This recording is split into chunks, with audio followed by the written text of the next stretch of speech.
La porte. La porte fermée par le vent, par le vendeur, par le client, par la voisine, par la secrétaire, par l'amant, par la patiente, par l'infirmier, par la présidente, la porte fermée à clé, fermée à double tour avec force, avec lenteur, avec calme, avec dégoût, avec frustration, avec rage, avec douceur, avec incertitude, avec la main gauche, avec le pied droit, avec les genoux, avec démesure, avec empressement, avec fracas, avec hargne, avec désespoir, avec regret, avec violence, avec chagrin, avec amour, avec soin. Avec désir, avec mélancolie, avec les larmes aux yeux. La porte est fermée, la porte est close. La porte empêche le vent d'entrer ou de sortir. La porte se tient dans son cadre. La porte monte la garde comme un chien. La porte bloque l'accès. La porte empêche, la porte prive. La porte reste fermée. La porte se tient debout devant la propriété privée. La porte prive l'accès à la propriété privée. La porte garde à l'intérieur tout en empêchant l'accès à ceux qui sont à l'extérieur, tout en limitant l'accès à la propriété privée qui se trouve à l'intérieur, derrière la porte close, à ceux qui sont dehors, à ceux qui sont exclus, à ceux qui sont autres. La porte est fermée, donc elle sépare, divise, éloigne les éléments extérieurs. La porte est une séparation, la porte est une frontière, la porte est une barre oblique entre les termes dehors et dedans. La porte est une fracture, mais aussi un bouchon. Oui, la porte est un bouchon qui bloque, qui bouche le trou du cadre de la porte.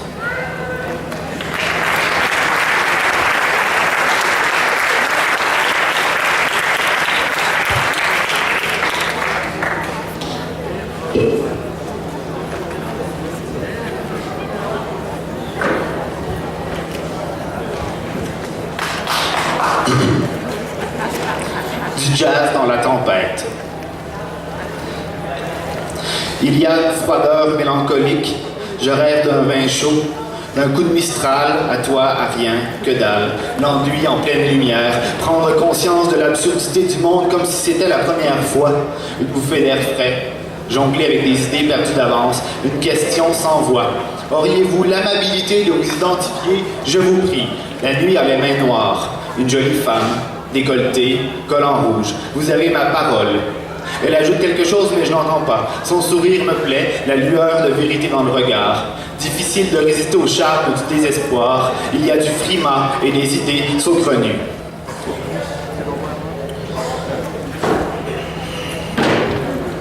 Partir, pour parler, pour partir, pour vivre, pour dire, pour faire, pour oublier, pour voir, pour se chercher, pour trouver, pour manger, pour goûter, pour partir, pour entendre, pour vivre, partir, pour jouir, pour partir. Caresse le doute, et puis elle me regarde en souriant jusqu'au bout des doigts. Je dois l'embrasser, c'est tout ce que je peux faire, l'embrasser, lui prendre la taille entre mes bras, lui dire non, ne pas lui dire, surtout ne pas parler du tout, seulement lui mordiller les lèvres. En caressant le doute, je perds mon souffle dans ses cheveux et elle caresse le doute. Et elle me caresse et elle lèche mon doute, mais nous allons peut-être mourir demain, alors nous oublions le doute et nous oublions tout, à l'exception de nos corps.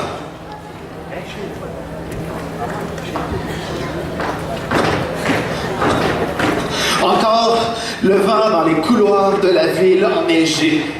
Encore la solitude ontologique. Encore l'âme, dis-je, à rêver, en vain frigorifiée par la démesure de l'incertitude. La nuit avance en raquette sur la toile peinte par Bordua. Le facteur vent n'est plus une question de fiction ni de réalité. C'est l'infini déployé à même le paysage parsemé de reflets d'étoiles, mais le blanc de la neige m'éblouira toujours. Je pense à toi lorsqu'une bourrasque de vent nord-ouest frappe mon visage.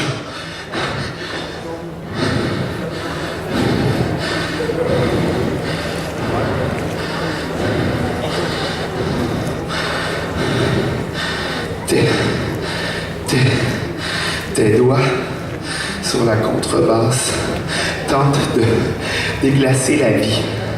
La lune et le soleil s'évitent un petit ruisseau, le chant lointain de l'eau qui se fait un passage dans la neige fraîche.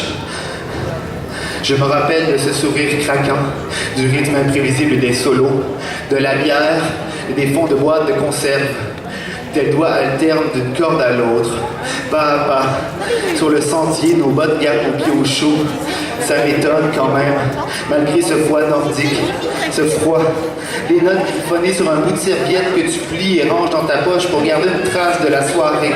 Frima, givre, nous prenons le temps de crier aux arbres notre humanité. De notre désir ne reste qu'une utopie, des jam sessions et des lèvres gercées.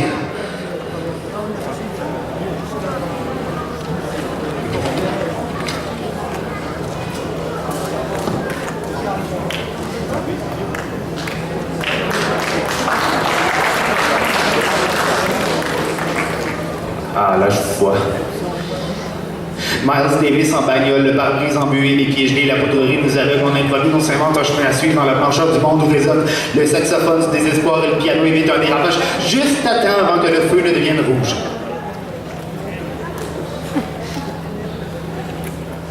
Un jour blanc, dans la vie d'une femme, dans la ville du jazz, dans l'excès de scotch sur glace, dans le verre du monde.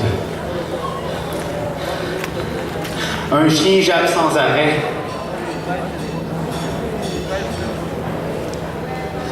Elle marche, oui, elle, la femme ivre, d'un pas chancelant sur le trottoir glacé, vers sa propre mort, vers le banc de neige confortable, l'hypothermie de sa dernière tempête. Assis près du feu, ils écoutent le crépitement du free jazz, enlacés depuis des heures dans un chalet rustique à l'abri de la tempête de neige et de la connerie humaine. Ma tuque remonte un peu, j'ai chaud. J'attends qu'elle soit prête à sortir. Si ça continue, je vais suer tellement qu'une fois à l'extérieur, le froid me glacera et je risque de taper un rhume. C'est long, mais que fait-elle à la fin? Bordel de merde.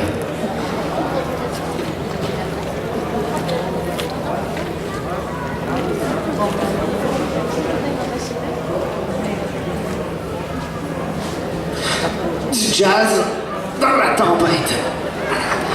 Un vent à écorner les bœufs me siffle dans les oreilles. L'hiver est un excès du cogito, ergo sum.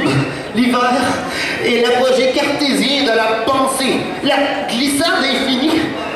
Sur une pente neigeuse, un amas de flocons dans la barbe.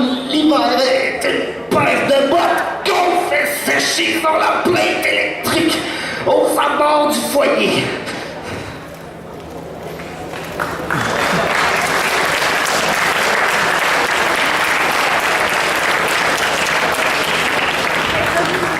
Je déteste la pluie verglaçante. Et c'est une affirmation qui est sans appel.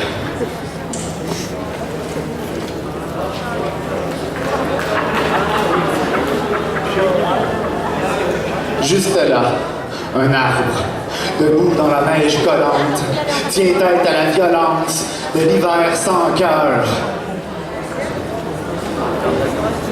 Des flocons dans le noir. Respirer lentement. Ouvrir la bouche. Sortir sa langue. Avaler mes rêves d'enfant. Faire bruit du doux à mes paroles. L'amertume de la bière. Celle du prendre corps avec le poème. En bandoulière, la ville brûle. Je m'effraie. L'eau du robinet coule sans raison. Le grand soir, on trinque avec grandiloquence. Je fixe mes doutes à ta robe de bal. Nous avalons les cachets, partageons du café chaud. Le jour attend, sans savoir.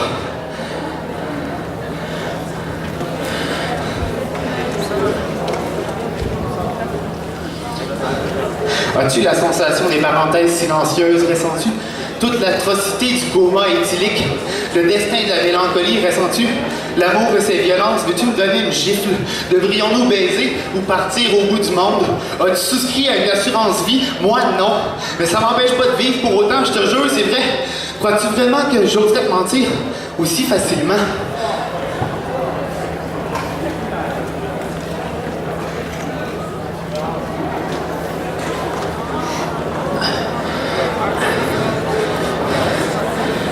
L'été tire à sa fin, on s'endort sur la banquette arrière de ta vieille bagnole rouillée. C'est un peu froid, on pue le vomi puis l'alcool, mais je pense tout de même que c'est le plus beau moment de ma vie. Mais si je mets ma main sous ton t-shirt, touche tes seins, déboutonne tes jeans, passes mon autre main dans ta culotte par derrière, embrasse ta nuque, est-ce que ça veut dire que je vais devoir rencontrer ta grand-mère Alzheimer la semaine prochaine? Ou bien qu'un risque de précipitation sous forme de pluie de 30% qui est prévu pour demain?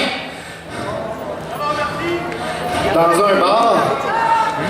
un bar joue un groupe de rock indépendant, le public est invisible. Le son s'en donne à cœur joie dans les haut-parleurs. Le chanteur se déshabille en criant les paroles pathétiques d'une chanson d'amour. Un pilier de bar termine sa bière et rock. La serveuse déverse une autre pinte en souriant. C'est peut-être pas une si mauvaise soirée. C'est peut-être pas une si mauvaise soirée puisque la prostituée vient de finir son 8e client.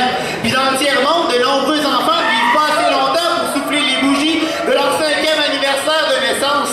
Je sais qu'ils pourraient même pas se payer un gâteau de toute façon, mais c'est une figure de style, voyons, vous devriez comprendre ça. Ça devrait vous remonter le moral, je pense.